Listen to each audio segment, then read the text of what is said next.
In this age of new normal, online is not your only option. Because new normal means new learning modalities and new learning possibilities. Let Vibal make learning offline possible with Smart Class. Smart Class contains pre-made daily modules sequenced according to DepEd's budgeted teaching and learning calendar. Each module has a specific lesson duration and has day markers to guide parents and teachers in the asynchronous learning of learners. Inside the modules available in Smart Class, you will find the following elements. First, learning competencies are identified in the module openers. Kickstarters are available to test students' prior knowledge on the subject matter. This set of activities, found at the beginning of each lesson, may also serve as motivational activities. Parents of preschool to grade 2 students will also find notes to parents which contain tips and pointers on how they can guide their child while learning at home. Redefine your students' learning experience with the integration of augmented reality technology into images and illustrations available in Smart Class, making learning more interactive and exciting. At the end of each module, Long Quiz is also available to assess students' understanding of the lesson. Smart Class also features Wrap Up, a lesson ender activity that applies the constructivism theory of learning. In Wrap Up, students are expected to summarize the lesson on their own using a graphic organizer. You may also evaluate the quality of your students' learning by letting them practice their learning in real life through GRASP's formatted performance tasks. The content of Smart Class is designed for the entire academic year, and it is available for 5 major subjects. All aligned with DepEd's K-12 curriculum and covers the most essential learning competencies prescribed by DepEd. Secure your own copy of Smart Class before classes open. Contact marketing@dibalgroup.com to know more.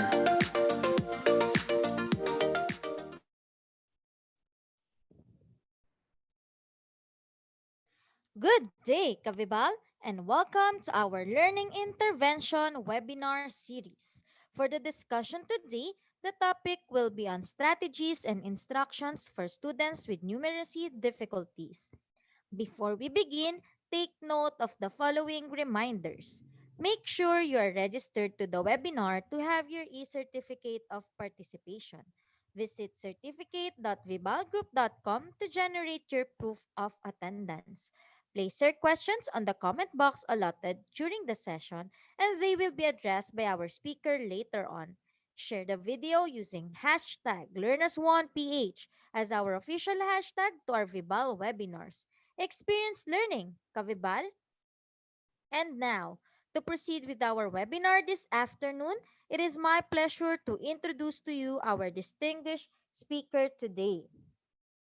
Our speaker today is a proud alumna of Don Honorio Ventura Technological State University with a degree of Doctor of Education, Don Honorio Ventura Technological State University Masters in Educational Management, Guagua National College's baccalaureate degree, St. Agustin, Florida Blanca for elementary and secondary education. She is a certified DepEd resource speaker, a Career Executive Service Examination passer, Career Executive Service Board in the Philippines. She is also the International Coordinator Chair for Philippine Delegates since 2018 to present, representing in the Hong Kong International Mathematics Olympiad, Thailand International Mathematics Olympiad, Big Bay Olympiad in China, and World Mathematics Olympiad in Japan. She is also the current advisor and consultant of the Mathematics Association of the Philippines Pampanga chapter. She is a peer reviewer for Asian researches since 2018 up to now in the Asian Scholar Network's Kuala Lumpur, Malaysia. She is the Graduate Studies Research Professor and Advisor in the Graduate Studies Alumni President in Don Honorio Ventura State University. She is a senior education program specialist in planning and research in DepEd Schools Division of Pampanga. And lastly, but not the least, she is the current education program supervisor of the mathematics department in the DepEd Schools Division of Pampanga. Ladies and gentlemen, let us welcome Miss Jane Pangilinan Valencia.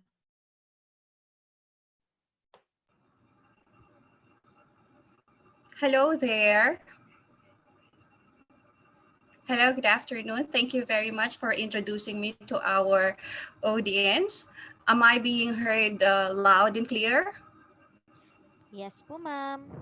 Thank you very much. So allow me to start with my presentation by sharing this slide deck that I have prepared for the VIBAL viewers and attenders of this webinar. Thank you very much also VIBAL for having me. It's a pleasure to share what I know and understand about specifically about numeracy.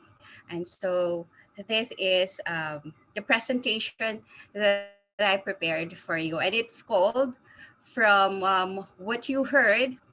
The title of this session is actually Strategies and Instruction for Students with Numeracy Difficulties. Thank you very much for this is very highly acknowledged issues and concern in terms of the Department of Education when we battle with difficulties, especially in literacy and numeracy. But upon contemplating how I am going to share information to all our viewers and attendees of this webinar, I am thinking these strategies and instructions that are really indeed needed for us to really be equipped upon before will be given enough understanding of what instructional strategies will work for our learners with numeracy difficulty.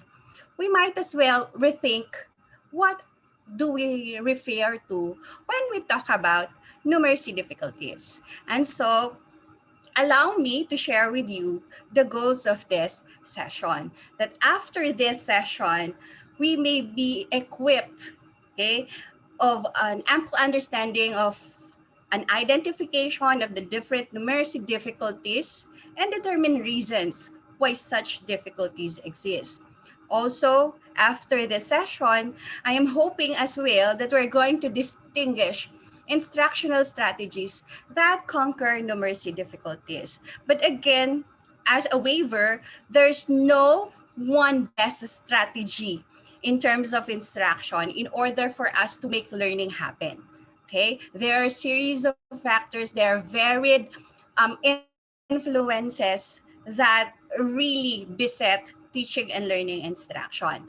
But talking about numeracy, this is really a feel good session because I really want to share information in terms of how we really address numeracy, how we really look into numeracy, and how do we practice teaching underscoring numeracy. When we talk about numeracy, what comes into your mind? Okay, a lot of teachers ask me, ma'am, how can we improve numeracy? Ma'am, how can we battle against numeracy difficulties? Ma'am, what is the best way to overcome the learning difficulties in terms of numeracy? Let us first understand all the mechanism, all the underlying factors that really come into contact with what we really want to achieve at the end of the day. So when we talk about numeracy, these can be described as the knowledge, the skills, and behaviors that allow us to use mathematics in a range of everyday contexts, including studies, the workplace, and our personal lives. When we talk about numeracy, of course, we talk about math, but how do we distinguish the things that separate numeracy and math? Math is a concept. Math is a learning adventure. But when we talk about numeracy, numeracy is applied. Numeracy is actually gaining the confidence and competence students in applying numbers for our participation in what we call society, and of course, our understanding of the world. We use numeracy every day in all areas of our lives. Just like when we say math pervades life, that is also written in our K to 12 DepEd curriculum. Life decisions are so often based on numerical information. And if our students will not acquire these essential knowledge, skills, and attitudes towards number applications, then of course this may cause a roadblock for achieving their goals and aspirations. And even when I was a child, when I was just a student, when I was just a teacher, the question is how do we make learners acquire this particular attribute? Actually, we all know in 2019, last year, we are daunted by an issue in terms of quality of learning due to an international assessment result. And that is what you see in front of you, the 2018 PISA result, wherein Philippines rank lowest in reading. Filipino children are last in reading and second to the last in maths and science out of the 79 countries. And because of this, last year, the country's education system is concluded to be in crisis. And I believe you are all aware of it. Everybody in the education system is aware of it. Actually, if you can see the table of the PISA 2018 results, wherein reading, mathematics, and science are the areas where our 15-year-old children were tested. Some 15-year-old children were tested. It appeared that Chinese students scored overall highest in terms of the result. Reading 555, maths 591, science 590. Followed by Singapore, wherein their reading score is 549, maths is 569, and science is 551. Now, 78 places away, Filipino pupils lag the lowest score in the blue one, the reading, where we scored 340, and only edge out to the Dominican Republic in maths by 325, by 353 to 325, and science by 357 to 336. Now, why is that? We might be asking, why is that? And as early as last year, we as supervisors, as teachers, as school principals, we're informed that the next PISA would be about maths and science. And that really would give us an urgency to do something about this. Now, let us try to analyze the results. Because the PISA maths and science tests are based on English reading comprehension, of course, we know for a fact that we have issues in this one. The Filipino students lack reading proficiency. This lacking in reading proficiency pulled down their scores. Even one journalist and at the same time an educator he's a professor, Mr. Estanislao Albano. He himself commented that the debacle is about reading proficiency, not only because of the reading part of the test, but because one has to comprehend the questions in maths and science to answer correctly. And probably that is the main reason why we lag behind this test. Another is it's computerized, okay? And our Filipino children who took the test were randomly selected, okay? But nonetheless, this goes down to saying that we really need to check on how we provide learning to our students. Just look at this comic strip. I like this comic strip that I always include it into my sessions, into my seminars. No, just think about this comic strip. read it. What does it say? I said, this little boy here said, I thought Stripe how to whistle. But the other boy said, I don't hear him whistling. And then he responded, the boy responded, I said, I taught him. I didn't say he learned it. Okay? This is this is a clear manifestation of what is really happening in some schools. No, let's face it, in our country. This has been, since time immemorial, a particular ordeal in education. Not only in our country, but of most, if not all, in the entire world. And while we, the thinkers and movers of our education, all who works under the teaching learning system, from the national down to the regions, down to the divisions, to school, whether public or private learning institutions, whether you are a supervisor, a school principal, or a teacher, we think really of our strategic direction to actually improve on how we practice teaching and how we make our learners acquire the necessary competence in all of these levels of learning. However, while we are at that position, okay, we are now again astounded with this health crisis brought about by the COVID-19 pandemic. Diba?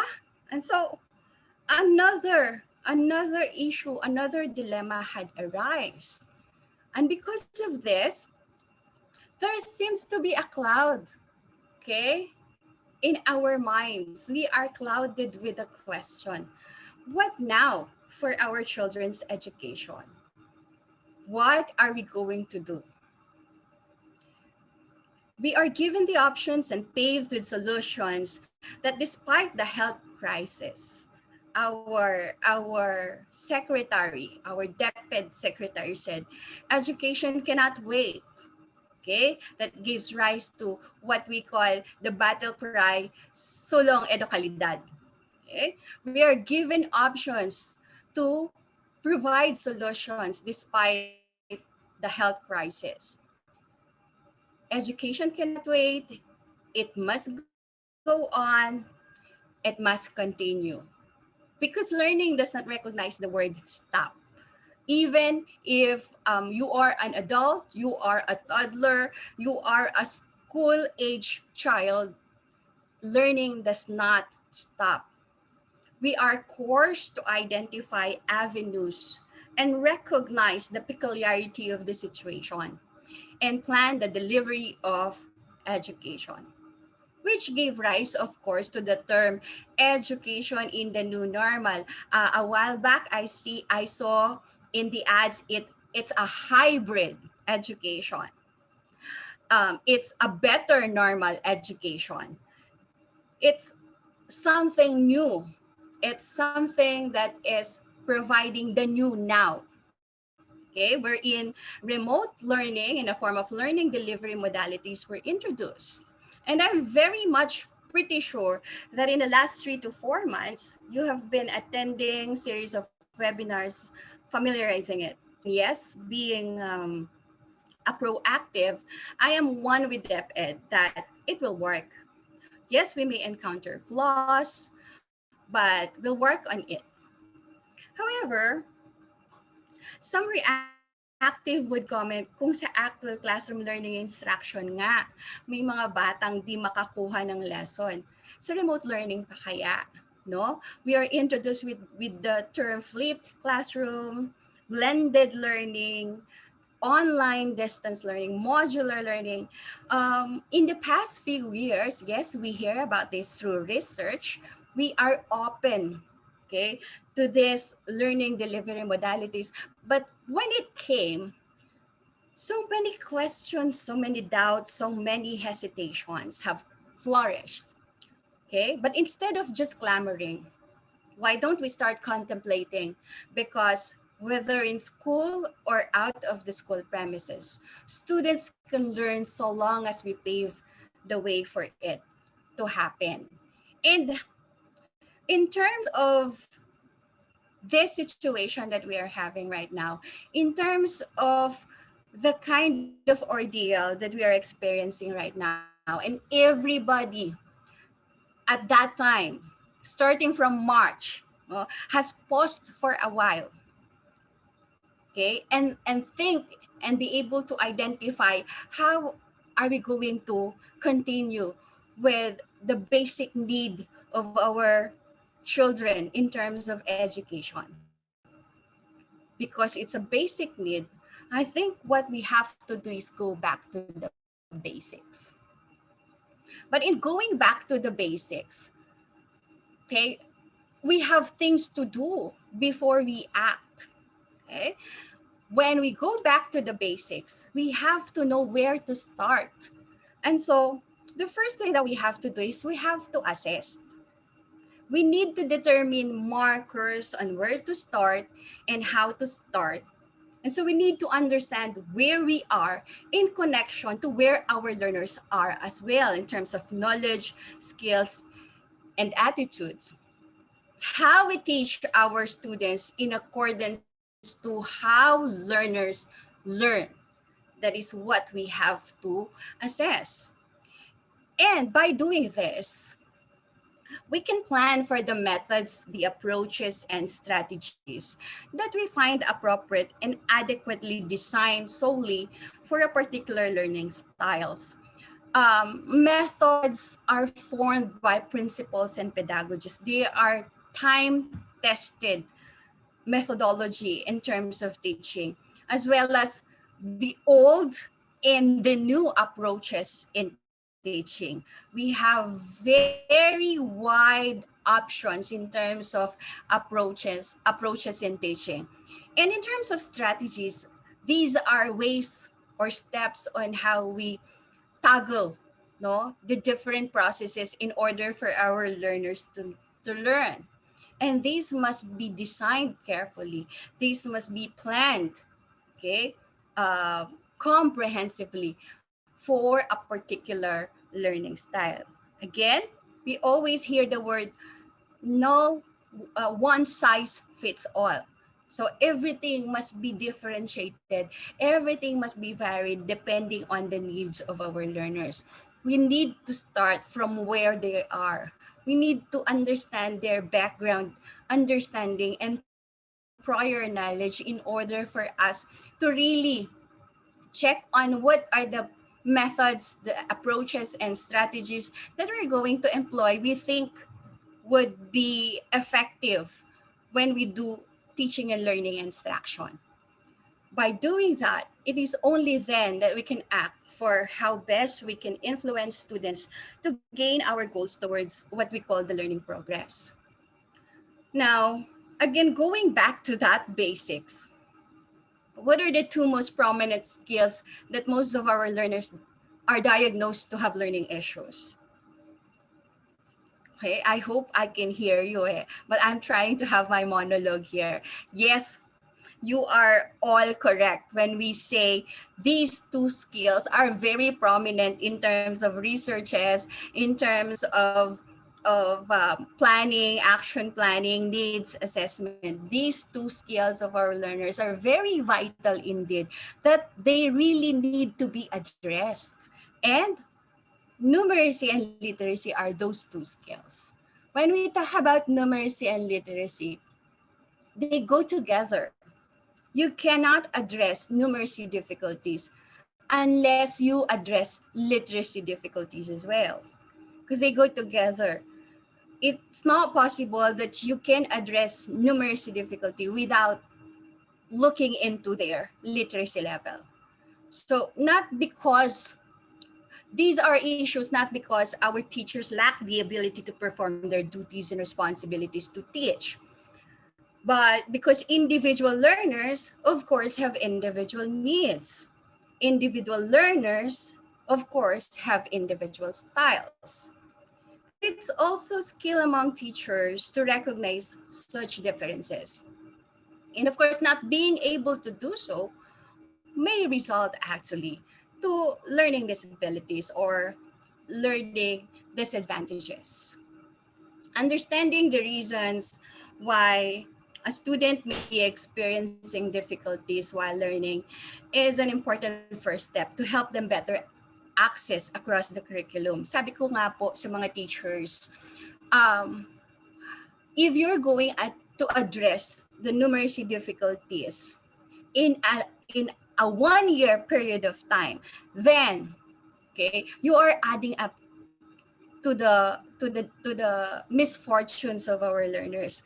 Why? Because they are learners at the same time. They are students at the same time. They are going to school and battling around the K to 12 curriculum at their grade level. And yet they are groping, no, to learn about numeracy. And if you're going to provide intervention in a whole school year round, then you're not making or helping them to progress. Okay, but you're just adding up to all their anxiety. Okay, so for us to really think about instructional strategies, for us to really design what is the best strategic intervention for our learners with numeracy and literacy difficulties, we have to identify what do we talk about when we what do we mean when we talk about numeracy difficulties and literacy difficulties. Okay, so for us to really assess, no, these particular numeracy and literacy difficulties, we have to check, no, these pairing words, difficulty and disability. I added disability because there is a silver lining, according to Catriona Gray. There is a silver lining that separates difficulty and disability, but we don't really look into what we call disability because it is subsumed with the term difficulty. Okay, there's no easy method for identifying students with learning difficulty in numeracy. And in literacy, the fact that a child cannot read has a difficulty in reading. The child that cannot really pronounce, okay, letters is diagnosed to have disability in reading, especially when this student is in advance of age, okay, in terms of age level. There's no easy method now in numeracy in order for us to identify what really, okay, is the disability behind, what makes him disadvantaged in terms of learning maths. Nor is there a one-size-fits-all approach to providing support to what we call students' needs. What we have to do is for us to understand each learner's needs in terms of critical determinants in order for us to design appropriate strategic instructions and different kinds of supports that they might be requiring. And so in order for us to really think of the better idea to identify such numeracy difficulties or disabilities, we might as well discuss further what are these. Okay, in terms of disability, there are these two prominent terms that come across when talking about numeracy disability. Okay, the first one is what we call dyslexia, and this is literacy connected.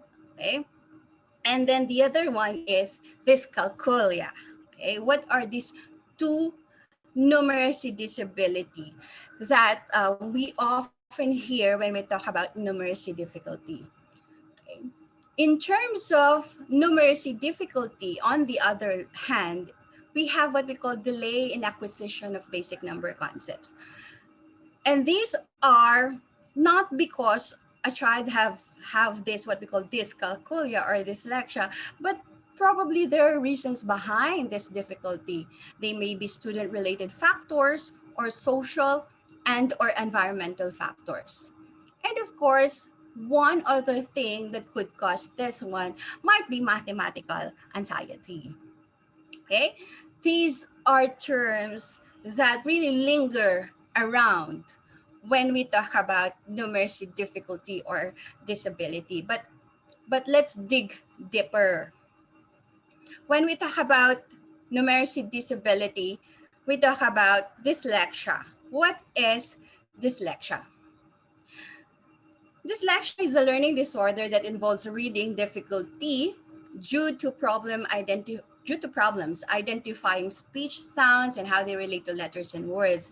In short, our students have difficulty in decoding words or phrases or fragments or even syllables. It's because of this disability, which is termed as um, dyslexia. On the other hand, we have what we call dyscalculia. Dyscalculia is regarded as a specific learning disability resulting from differences in the brain that affects the typical acquisition of numerical skills. That's according to Butterworth, a famous researcher in math, where he wrote it in 2019. So let's dig deeper. In the Philippines, no, it's around 8%. Okay, actually, there's only 8% of noted, okay, rates of prevalence in terms of dyscalculia. Probably because they are just the ones diagnosed. Okay, sometimes kasi when we talk about numeracy difficulty, it's already the difficulty, but not really pointing out, yeah, these students have what we call dyscalculia. When we talk about dyscalculia, even if the child has already reached the age, the learning age on where he's able to supposedly master and acquire the automaticity in just the just the basic four fundamental operations, when he was not able to master that at a specific age level, then we might be rethinking this student might have this kind of learning disability. Okay, but in terms of clinical testing, they are not being tested. What we could just do is to assume that these children have this kind of disability because they have trouble performing the essential automaticity in terms of the basics in numeracy or math. Okay, but um, in terms of worldwide understanding, when we talk about dyscalculia, it always enter into the different realm in terms of difficulty. Okay, when our children have difficulty and in number sense in looking into the different sizes and shapes and patterns and measurement, and even have fear of the x and y's, then we already assume that they are experiencing dyscalculia, and we can assume that because these are probably the symptoms, okay, why our students have difficulty in terms of numeracy, and probably they have this kind of disability. But um, research and science says dyscalculia and dyslexia are treated with a good nature of teaching and learning experience, treated in such a way that a teacher can provide, no, the avenue for our learners to really acquire the necessary understanding, the necessary knowledge, skills, and attitudes towards literacy and numeracy. Okay. Now, in association with numeracy difficulties, learning difficulty, as we say, is only an umbrella term to describe students who are experiencing difficulty with learning because of variety of reasons. And what are those reasons? They have this what we call delay in acquisition of basic number concepts because of student-related factors. And what are these student-related factors? This might be because of chronic absenteeism. And this is very, very rampant in public education. I don't know about the private education system if they are also experiencing chronic absenteeism, but in public schools, this is very rampant. And this could hamper numeracy acquisition. Okay? Another is sensory impairments. Sometimes we disregard because we do not have that clinical testing in terms of if our students really no uh, no if our students have difficulty in reading because they have poor eyesight. Maybe our students have difficulty in understanding the lesson because they have poor audiovisual impairment, something like that. Okay, these are issues that are student related factors. Okay, and these are things that we need to look into. Okay, delayed acquisition of language. Okay, but it's normal. Some students really, because of social environment as well, and parental upbringing, some of our students really do not like to speak because it's the way they are in their homes. And so probably that's the reason. Okay, they were not able to develop language at an early age, and that this might be also a reason for our students to have this what we call learning difficulty. And then social emotional difficulties, okay, we know that. And then specific cognitive problems, for example, issues with working memory and overlap with a literacy learning difficulty. So these are student related factors that could be linked into numeracy difficulty. Another is what we call social and or environmental factors. So and what are these? These may be because of limited early language and literary exposure, just like what I have mentioned a while back in terms of parental and environmental um, influences. Okay, we have low socioeconomic status. We have family history of learning disabilities. We have disrupted learning, for example, school refusal. If English is not a student's first language or the primary language spoken at home, this may contribute to initial difficulties while the child masters the language. This is also an issue in terms of having um, our mother tongue based instructions in grades 1 to 3 for mathematics, and then transitioning to English language instruction um, at grade 4 level up to junior and senior high school in terms of learning math. This has been a research based issues for quite some time, and these also were proven, no, adding up to issues in learning difficulties and numeracy difficulties at that.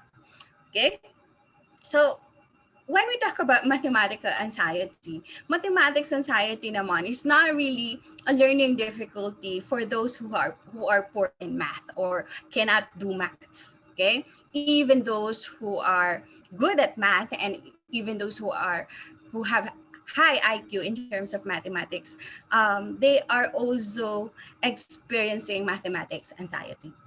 Okay, when we talk about mathematics anxiety, this has been defined as feelings of tension and anxiety that interfere with the manipulation of numbers and the solving of mathematical problems in a wide variety of ordinary life and academic situations. Math anxiety can cause one to forget and lose one's self-confidence. In terms of mathematics anxiety, these are triggered by socio-environmental context. These are also triggered by overexcitement, emotions, fear, things like that, or even stress. Stress can add up to mathematics anxiety. So it's very important that classroom teachers understand also the way our students behave, okay, in terms on how they deal with their peers, how they deal with the teacher themselves, and how they interact with the environment around them. This could cause our learners to have mathematics anxiety. Sabi nga, 'di ba? A teacher is a big factor in terms of mathematics learning. Pag sinabi nilang terror si teacher sa math, nauuna yung fear. Kaya as they go along with the teaching learning instruction, these children tend to dislike math. Why? Because of the teacher factor. or probably because of too many assignments or too many activities, and then our students are lagging behind understanding every learning competency, and that triggers mathematics anxiety. These are things that really can make or break our students in acquiring numeracy. Okay, so these are some of the learning difficulties that I believe all of us as teachers, all of us experience already. And I believe that these issues and concerns are not new to us anymore. These things, or the things that we've been battling before. So it's important for us to understand how do we best identify these numeracy difficulties at the onset. Kailangan agad natin alam agad natin na naiintindihan. Even at the early stage, alam na natin na ang mga estudyante to, they really need attention. Or we really need to focus on them, or we really need to give extra learning instruction for them. These are essential in terms of observing, okay, at the onset, how our children learn, how our children decipher, okay, the necessary uh, understanding that they need to acquire. Kailangan at the onset nakikita na natin yon. And some psychologists, no, and even psychiatrists have markers in order for us to really identify at an early age of whether our learners have numeracy difficulties. Okay? There's a way for our teachers to understand, okay, and diagnose, no, even if they are not psychiatrists and psychologists, they can be able to identify who among our students at an early age is having a learning difficulty in terms of numeracy. According to science, or according to research that I've read, uh, ages 2 to 4 is the height of curiosity among our learners. And at this age, our learners, our children, our students are best at getting information and mastering information. Okay, 2 to 4 years old. Okay? They really would like, they are gregarious to understand the world around them. And that's math and science. Okay. However, the age of 5 to 12, which is a growing age, a fundamental age, a foundational, okay, stage, where it's really where we have our primary and intermediate levels in education.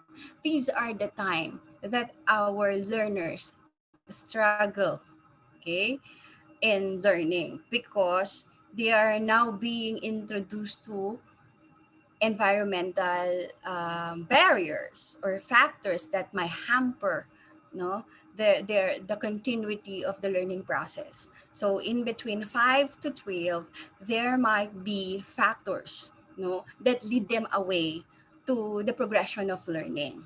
And so it's very important for us teachers to identify what we call the markers that can help us, no, understand the core number ability of our learners. When we say these are markers that can help us to identify students' core number ability, it might be figuring out their number ability or disability. And one way to, there are two markers, there are two ways even psychologists and expert teachers would do in order to diagnose whether our students have learning difficulties in terms of math or numeracy or literacy. So in math, this the one is what we call subitizing. Okay, what we mean when we say subitizing? Okay, subitizing is the ability to rapidly enumerate small sets of objects at a glance without explicitly counting. Okay, when our learners, when faced with the figures or an illustration or an abstract, and they can be able to pinpoint how many are there in the sets, then they have a very strong core number ability. But if they can't, then it's otherwise. Testing students' subitizing skills can help identify numeracy learning difficulties.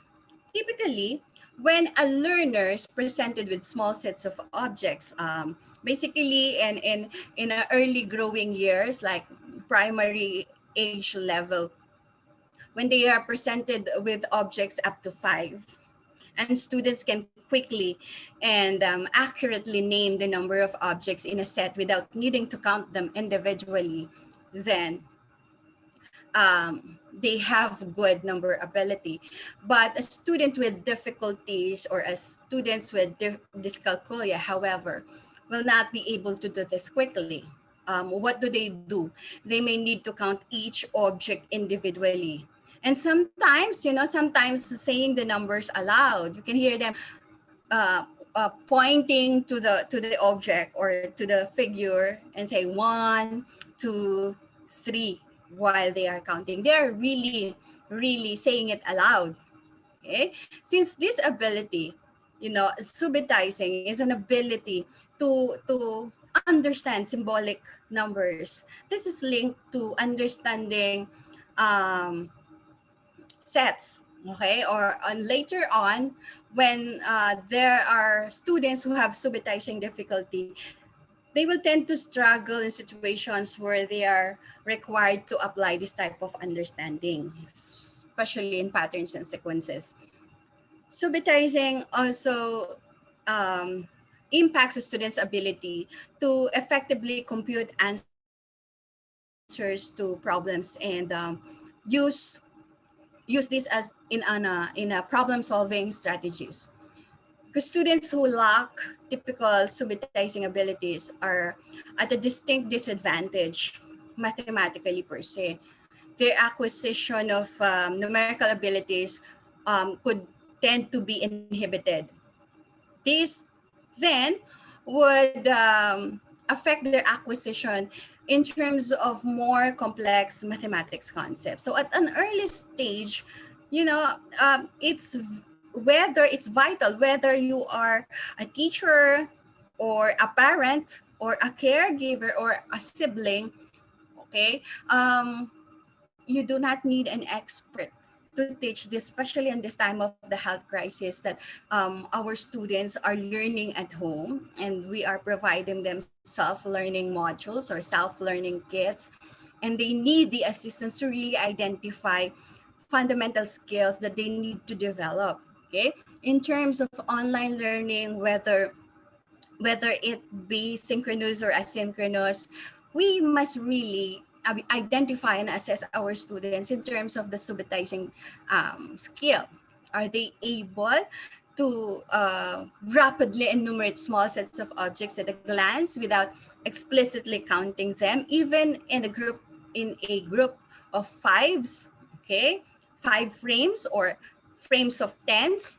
Okay, these are easy ways for us to really attend, okay, whether or not our students are having difficulty at an early age. Why do I say at an early age? Because um, when we want to make our learners overcome numeracy difficulties, this must be done at an early age, because when it's done and when it's intervened in their secondary level, they have already missed a lot in terms of acquisition of knowledge skills, and of course their attitude is affected towards math. And so that come that that issue comes across, hating math. That's why they hate math. That's why they don't find it enjoyable. That's why they skip math. Okay, that's why they don't want to be linked with math. Okay, because of those issues. And so as early on in their learning age level, these must be diagnosed already, this must be addressed already, these must be assessed already. The next marker is what we call comparing approximate magnitudes. Okay, what do we mean when we say comparing approximate magnitude? when we say comparing up approximate magnitude, this is the ability to efficiently compare the approximate sizes of quantities. This is also an indicator of numerical ability and can help teachers identify students who may have learning difficulty in numeracy. And this can be checked at an early age, whether even of as our learners are in their toddler's age, or even if they are not yet entering the formal schooling or formal instruction, you can actually see the manifestation of numeracy difficulties when they don't know how to check on whether which is larger, which is more, which is less, okay, which is longer, which is shorter, things on that magnitude. Okay, teachers, us teachers can check this ability by assessing the speed and accuracy with which students identify the relative magnitude of two numerical values. For example, which quantity or which number is larger or smaller, shorter. Okay, a student would be asked, okay, you, if you are a teacher, you need to ask the students to identify in an array with the most, okay, figures, to identify what you want them to pinpoint, like which is the largest, which is the smallest, because learners with learning or numeracy difficulty um, would lag behind this simple test, especially when they're having dyscalculia, especially when they are experiencing social related factors, or like, and then student related factors, like they have impairment in terms of sensory functions. You can easily identify and be able to address, okay, as early on in their learning age level. As with subitizing, their ability to compare approximate magnitude of quantities is a strong predictor of mathematics ability or mathematical ability. In terms of core number ability, this ability to quickly and efficiently compare the relative magnitude of numbers or quantities, these are what we call conceptual competence associated with estimation, um, ability to approximate answers in the absence of an exact answer. So, in turn, mathematical problems can tend to be solved procedurally, relying solely on these processes. Okay, so these are markers on how we can test, learning difficulties or even disabilities of our learners in terms of not only numeracy, but of course also of literacy, because if they are not able to read and recognize shapes, size, this also has something to do with comprehension. This also has something to do with reading. And so these goes together. Literacy and numeracy difficulties go together. And so in order for you to address one, you have to also address the other. And so our instruction must be based on our assessment, whether or not, okay, our children who we are to teach or provide the learning competencies, or this meeting towards the standards or performance that we owe them to have. Before we can do that, we must be able to assess, are they really at their age level, appropriate age level, having already the ability that they need in terms of these two skills in learning. If not, then there's a time for us to plan. Okay, after assess, we have to plan. Okay, and then what do we plan? We plan for strategies and instructions fit for students with this numeracy difficulties. So as I said before, there's no one size fits all. Okay, there's I think there's or I can say that there's no approach, okay, supporting to students literacy and numeracy difficulties that is good for everybody in one class. Okay, because even in the face-to-face teaching and learning classroom, if they are heterogeneously grouped, okay, I could strongly say, based on observation, that in every group of 35, there are 5 more or less who have this either literacy or numeracy difficulty. And understanding each student's individual learning needs is critical in order for us to determine appropriate strategies, or even we call them sometimes as interventions. And students with different kinds of these difficulties, of course, require different kinds of learning support. And when we talk about learning support, we are not just talking about teachers. We are talking about school leaders. We are talking about community. It takes a village to educate a child. We're talking about the parents and the siblings. We are talking about the environment that sets in to them. Okay? In this time of pandemic, in this time of uncertainty, we are now living in the VUCAD world. This is the reality of the VUCAD world. The vulnerability, the uncertainty, the complexity and ambiguity, and now the disruptive world that we are living right now. We are not assured of what's to come. Okay, we don't even have the idea of whether when this struggle on health crisis would stop.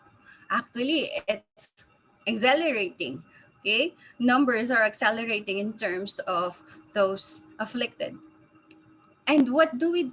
We have to continue educating our children. And when we do educate our children, we do not settle for something that is less. Even at the four walls of our class homes, not classrooms, but homes, okay, we devise parameters in order for our learners to really find their way towards learning. And as teachers, as we say, we do not lack. We do not lack the competence. We do not lack the knowledge, the experience as well in teaching our learners. We just have to check on what we do right now, or we just have to check whether this application or this strategy that we're having right now is really the one fit for this student or this child. And so it would be requiring us to have our flashback. Okay, flashback in the sense that you have to think back. How are you taught math when you are still in your elementary grades? Because we are toggling towards numeracy. And so when you are in elementary, how were you taught with math? I believe that during those times, okay, there are those of us who were inspired by our math teachers. But then again, there are others who were so scared with the math teachers that they tend to hate math. Okay? And in teaching math right now as teachers, how do you usually present a lesson? What materials or tools do you use? What learning experience do you provide your learners for them to understand math concepts and skills effectively? Of course, different folks have different strokes, but it's really a high check whether those strokes that you are striking really hit the target. Okay, these are things that we have to contemplate to flash it back amongst us as educators. And so I provide different strategies. Again, I repeat, there's no one best strategy, but what I could give you is based on observation and research. These are things that are found effective, and it might work on a specific child, but not necessarily to all children. It might work for your class right now, whether online or offline, but it may not. So really, you really have to assess and analyze while planning. Okay, we're in the set of planning. That's why I present you different strategies and instruction. Wherein, let me just go back to this contemplation, where I am reminded of a famous quote that says, "If you teach children today the way you were taught yesterday, you are robbing them of their tomorrow." Okay, I just forgot who said that, but times have changed. We are faced and feeling at present what we call the uncertainties of this world. We are like well of waters where we fill up learners quench for learning. But times have changed. Yes, we are candles and we make our lights be consumed to lighten the path of our learners towards learning. But times have changed. It's time to go by their rules, get a revamp, and recharge. Rethink on how we can best resurface. We need to act and think the way our Generation Z are behaving right now or acting right now, because you cannot reprimand them. There's a law that says they are not to be reprimanded. They have to be taken care of. They have to be nourished the way they are brought up. And so we go by their flow, but we strategically go by their flow. And these are some ways that I think would help us identify possible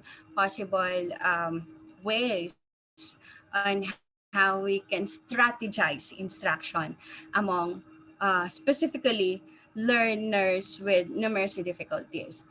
Okay, so I'd use numeracy as an acronym. Okay, wherein I said for N, it is niching with number talks. For U, upscaling of learners' understanding. M is modeling with guided instruction.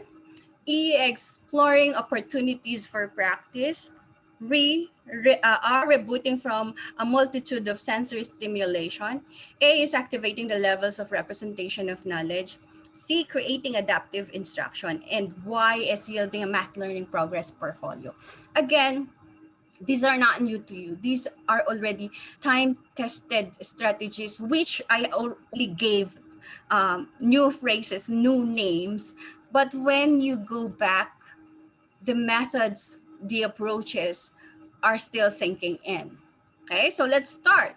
Start with niching with number talks. Okay, what do we refer with when we say niching with number talks? Number talks provide opportunities to build students what we call numbers and number sense. Okay, it's part of the content areas, numbers and number sense, wherein you provide our students short 5 to 15 minutes conversation about computation problems that strengthen students' accuracy, efficiency, and flexibility with mental computation as early as their primary age level. Okay. In a normal teaching and learning instruction, I often find our teachers during observation that they allot 5 minutes for motivation and ask questions that trigger interest. Okay, and then later on, present the lesson and then go on with the discussion, which is a direct instruction. But today, you cannot go by providing instruction by direct instruction, or else your students get bored. So what do you do? With that 5 minute motivation, with that 5 minute igniting of interest, you make that as really the edge on how you would flow the discussion among our learners. It's like propping up. We can take that as a primer, take that as a premiere, in order for our learners to really go on igniting their interest towards math, and let it flow as a conversation on their part, not on your part as a teacher, but on their part. Like just presenting this figure, this pattern, and say, let's talk about this, and make them provide information, provide conclusions about this just by presenting the figure. Even when you want to present a question or a problem situation, where you say, in a farm there are some goats and some chickens. These are my favorite open-ended questions. Paul counted 45 heads while Julie counted 150 legs. How many goats and how many chickens are there? And then they would raise several questions. They could, in a synchronous online learning, they could talk, they could break out and talk about this. In asynchronous, you can provide support questions for the students to really think hard. This is one way for our learners to really be in charge and be flexible in thinking for a possible solution. Okay, this is what we call creative mathematics. And just niche that number talk. Do not provide a very templated way of discussing the lesson, but instead flow with what we call the number talks. And this must be practiced every day, not just by one time, but every day when you are doing your math class, or when you are engaging your students towards um, teaching and learning instruction. There are actually 5 components to conducting a number talk. You have to provide a culture, which establishes ideas that are accepted and students' response are respected. Communication provides students with opportunities to share their strategies and justify their thinking. The teacher's role is to provide the problem, give wait time, record answers, and facilitate the discussion. You're just the secretary. Students' mental computation encourages them to build member or number relationships and not just rely on memorized procedures. I often say that with our teachers, no, do not provide memorized procedures to our learners. Problems are chosen purposefully to give students practice with specific mental computation strategies. We really would like our students to gain that automaticity in terms of numeracy, not being provided with procedural techniques. Okay. Then next is what we call the U in numeracy, which is upscaling of learners' understanding. And I often inform our teachers the difference between instrumental understanding and relational understanding. Instrumental understanding is when pupils are provided or students are provided with rules, okay, and they begin to be informed about those rules, know those rules, but without reason. But when we talk about relational understanding, pupils or our students not only know the rules, but can explain why they work. Meaning to say, you don't have to provide facts, but you have to provide practical applications of facts. Okay? This is an example of that. Let's talk about this. The other example on the left shows instrumental understanding, while this on your right, use the drawings to add. This is what an example of relational understanding. They begin to realize, okay, the concept into a real life situation, or being able to acknowledge that there's a reason for a certain equation. Okay.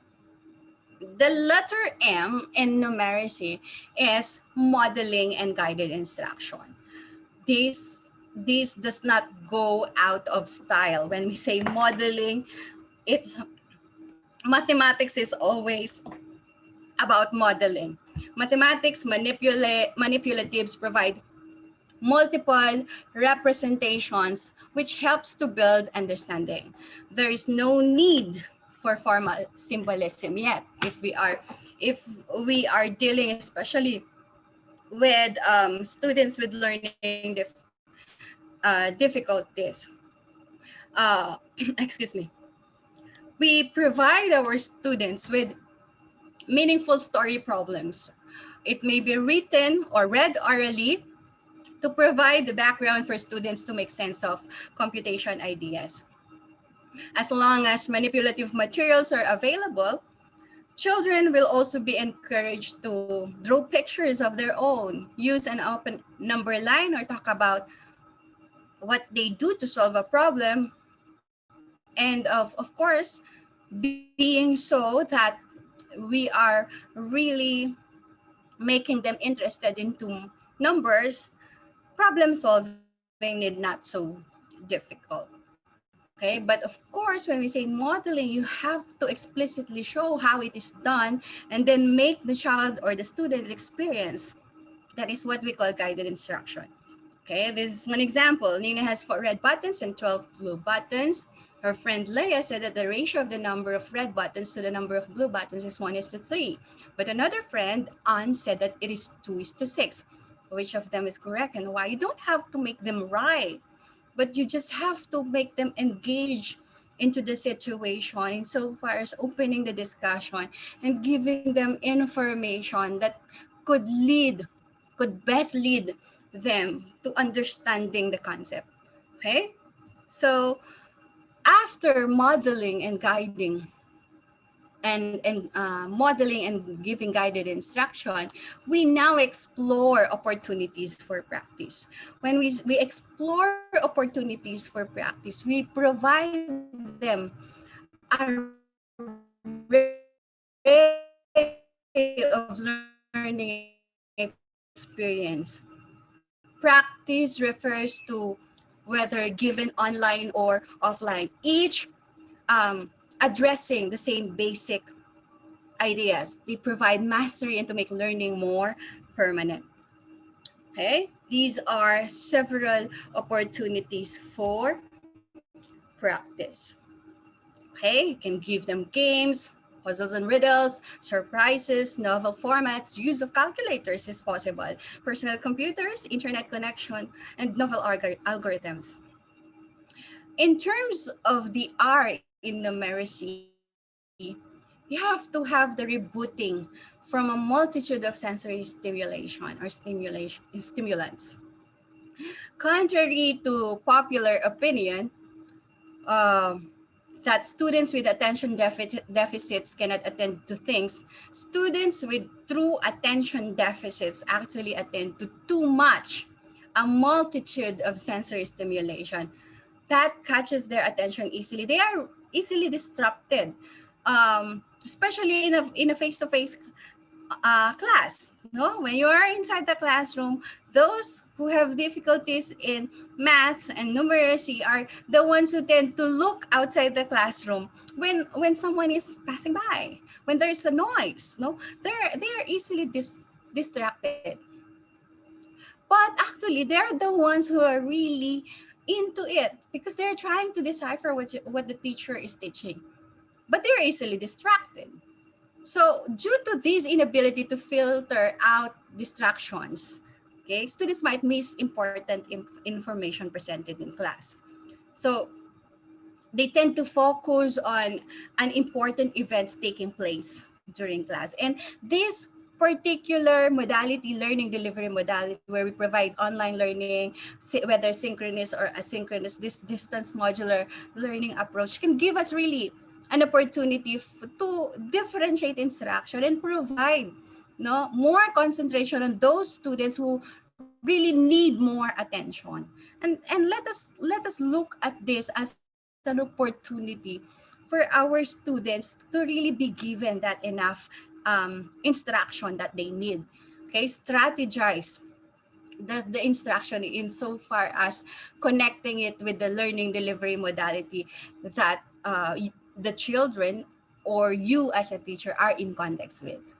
Okay, and rebooting from a multitude of sensory stimulation, I've said that can make our students miss important information presented or focus on unimportant events taking place during instruction. So what do? We teach procedures after concepts. Okay? We make them make sense of what they learn rather than memorize facts and equations. Okay? In short, practicality versus perception. Okay? Present activities actually that ignite learners' interest. The A in the numeracy is activating the levels of representation of knowledge. I included this because this is very important, and this has already been practiced by our teachers, and this does not go out of style. This is really the process in math. Okay? You have to provide concrete or inactive hands-on method of learning using physical objects. And then after providing physical objects, you provide pictorial, which are iconic, which involves images or other visuals to represent the concrete enacted in the first stage. And then go by what we call the symbolic or abstract. This involves using words, numerals, and other symbols to represent ideas, objects, and action. This is the relationship between concrete, iconic, and symbolic, and then going back to concrete again in terms of the mathematics teaching and learning instruction. This does not go out of style. This must be incorporated in your day-to-day instruction to your learners, whether or not they have numeracy difficulties. But when our students are going to have these numeracy difficulties, this is the most appropriate way on presenting the lesson. And this is the most adequate, okay, method on how you can activate our learners' interest towards math. Okay?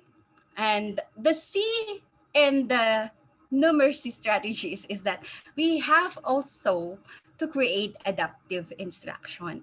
When we say creating an adaptive process, you know, learning is an active process, and this is going through the different stages in the developmental process of learning. So in order for us to make our learners progress, we must lead them towards that direction, towards that path. Okay, so what do we provide them? Without visual, auditory, kinesthetic, or tactile cueing, and supports explicitly tied to concepts, students may have difficulty communicating their mathematical understanding. So it's always linking it to something, real life situations, real things, providing them the scenario, the platform, the approaches, gamification, experiential understanding. So those things really, you juggle all methodologies, approaches, and equip it in your strategy, and provide them with the tasks and activities that is needed. Then you have a plan, you have a program to actualize. Okay, but of course you have to go back to what the resources that are needed. You have to have visual organizers and multiple opportunities to represent problems which help them with their memory deficits.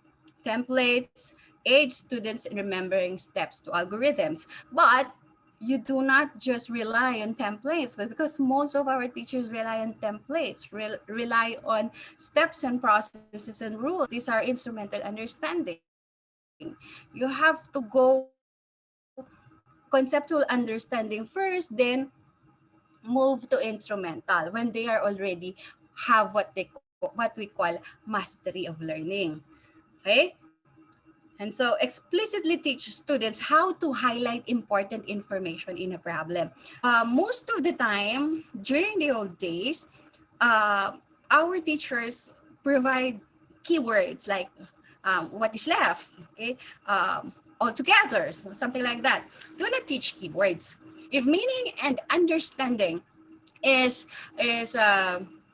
what you are, okay, after, teaching keywords just has students looking for the words and finding the numbers. Okay, this might confuse our learners. Example is this one. All together, there are 46 students in fourth grade. 29 of them are girls and the rest are boys. How many boys are there in fourth grade? Okay, this is an example of providing keywords. Okay, so as much as possible, this has gone out of style, and make as much as possible we provide our learners with open-ended problem situations. And finally, the why in the numeracy strategies of instruction is we have to yield the math learning progress portfolio because we have to track our learners' progress. We have to identify the parameters where they lag behind, or the parameters they are interested into, or the mechanisms that work best for them. These are things that you need to know to journal about as teacher and them as your learners. Make older students aware of places where they frequently make errors. Remind them with cards so they check to see that they haven't made this again. Okay. I have a typographical error at the bottom part because I duplicate this slide. But then again, it just goes to say that the why is for you to really provide um, constant feedback. Um, that is never out of style. Every day you have to track learners' progress. Feedback is a very important uh, aspect of that. Okay, and with feedback comes assessment. Of course, assessment is all throughout the teaching and learning instruction and assessment goes together, um, even at the beginning, during, and after the teaching and learning instruction. Have to have what we call the assessment part, and by this assessment then you can be able to assure yourself as a teacher and the students as the learner if there's what we call the progress. Okay, so those are strategies in teaching that I really contemplated by researching and based on my observations with my responsibility in providing technical assistance to teachers and school principals in the turf of mathematics. And of course, also as part of my numerous studies about mathematics.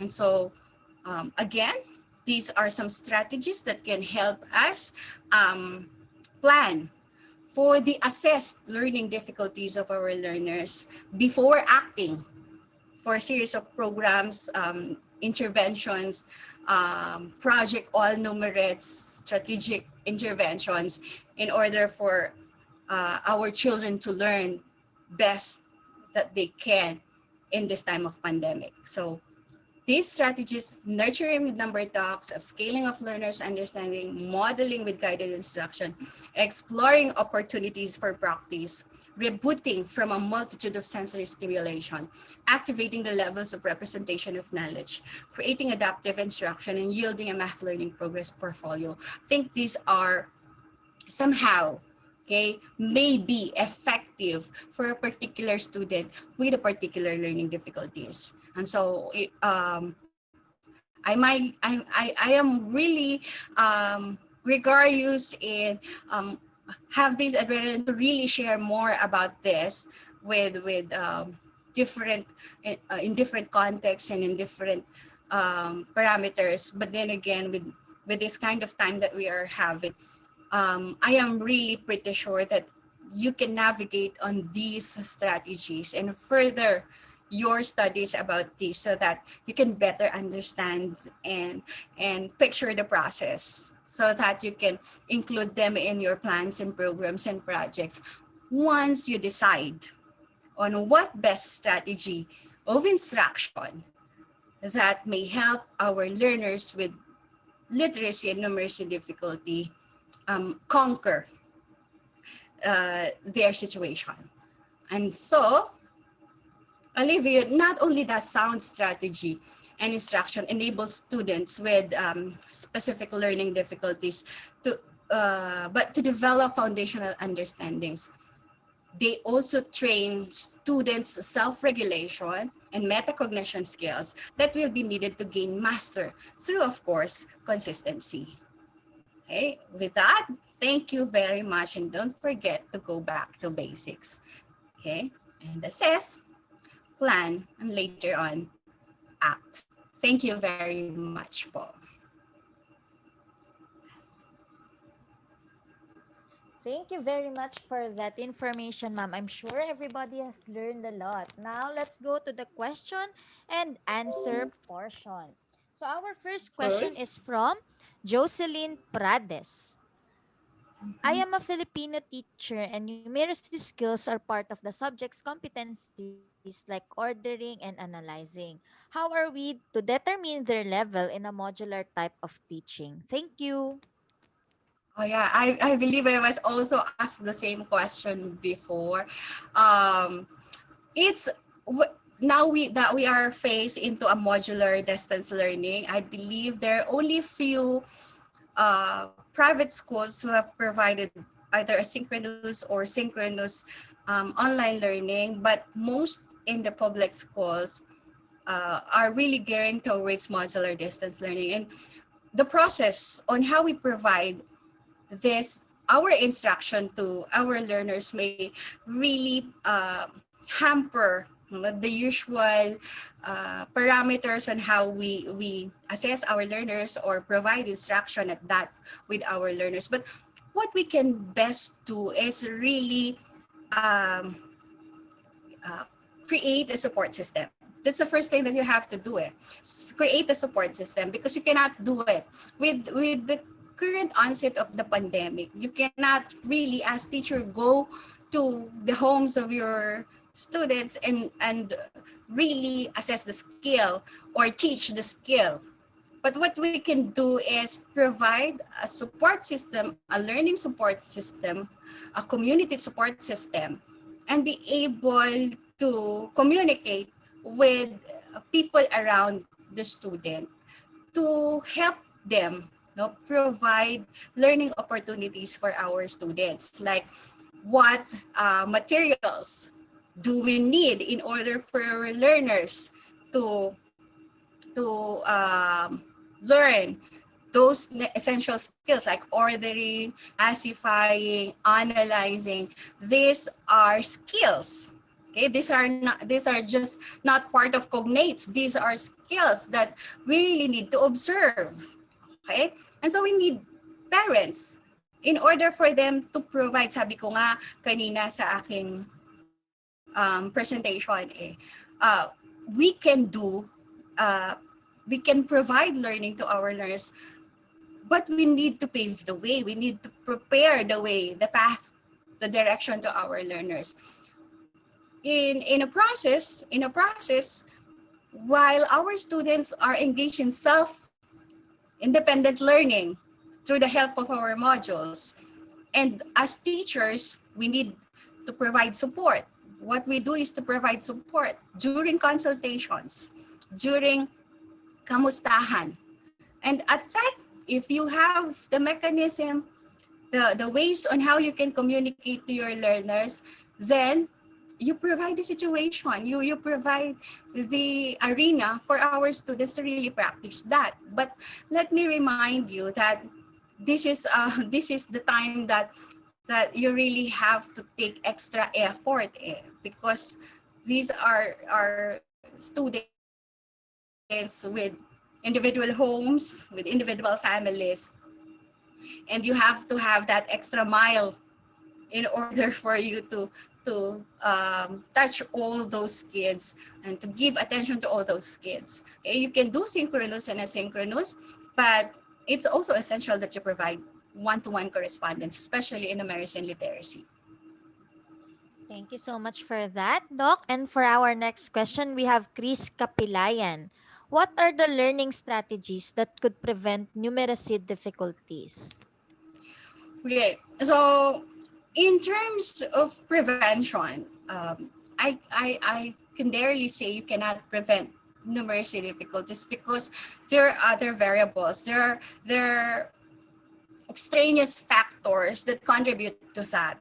Okay, and even if you are a teacher, as a parent, you are a teacher, you cannot do away with abstractions or things that hampers or things that hamper, you know, the continuity of the learning of our students, especially in their foundational age. Whether you like it or not, there are difficulties that could arise. But um, going back to building, no, building foundational blocks again.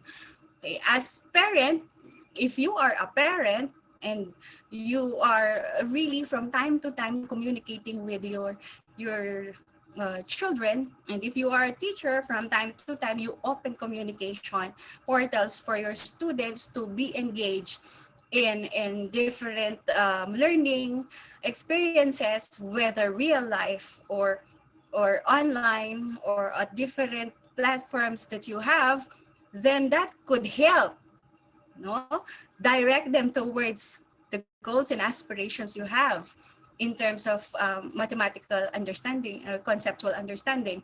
But you have to do that constantly. Consistency is the key, sabi nga nila, diba? Kasi pag ulitin ko, practice makes perfect, consistency is the key. Kaya nga, di ba, yung mga medyo may kayang mga parents, they send their students to Kumon, they send them to Singaporean maths and Vedic maths practices, because they want to have that consistency. They want to really have that mastery and automaticity. I do not discount the fact that when you provide multiple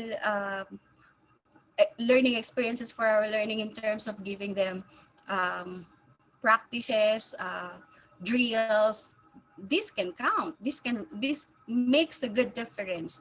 But of course, aside from that, you really have to provide them understanding, yung evaluating and creating of the things that they learn around them. Okay, otherwise, hindi siya magiging balance. So, alam niya, pero hindi niya iintindihan. So, iyon ay isang importanteng bagay, lalong-lalo na sa numeracy and literacy understanding.